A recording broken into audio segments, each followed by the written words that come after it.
Well, that's something. The internet of the 2020s is a bit of a concentration point for the scum of the earth. And I know that's a hard way to start the video. No well-functioning, stable, or emotionally sound person spends their days posting constantly online, spreading hate and dismay on the internet.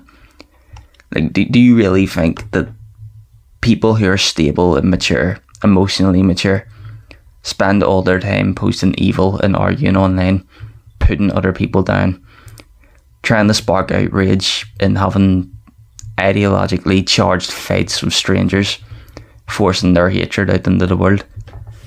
The online world, that is, because these people are not in the real world. They aren't the average individual you see on the street. People like this definitely exist in the real world, especially when they're in a group, almost exclusively when they're in a group, because they feed off of each other and they become brave suddenly when they're in a crowd. But this isn't the average good human that you'll encounter on the day-to-day. People just trying to get on with their lives.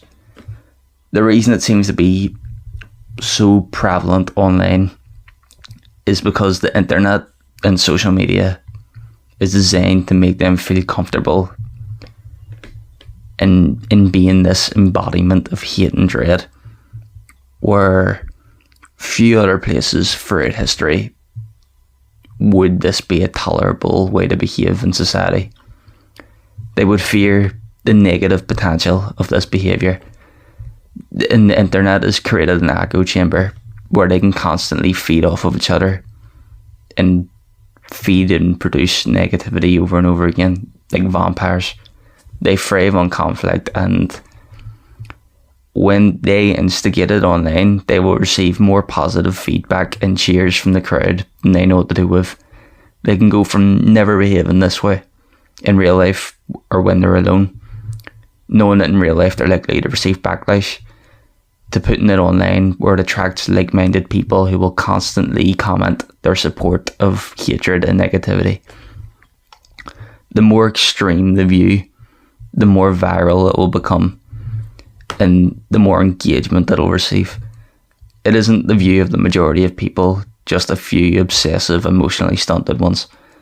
And again, it's an echo chamber, and the algorithm of social media is designed to draw in hate-filled individuals and to keep them engaged and block out content they dislike. So more of this negative content can be produced, it's kind of like cancer. It just multiplies and multiplies and grows.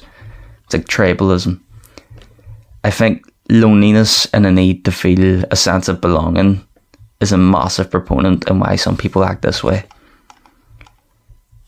They never feel better when they say something extreme and suddenly have lots of support in others. It's not what they say that makes them feel good necessarily, it's the support that they receive from other strangers, regardless if they even believe what they're saying or not.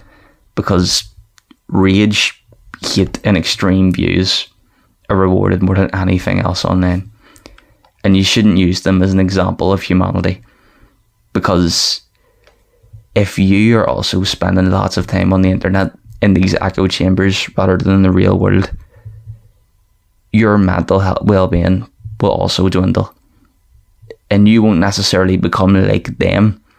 But if you're exposed to these negative people on the internet all the time, equally or more than you're exposed to people in the real world, good people, then your idea of society and humans in general and the minds of others will become perverted. And you can come to view the world as worse than it actually is. Everywhere you look will be dark, including within. So just something to take on board, go outside for a bit, give life a try. Have a good one.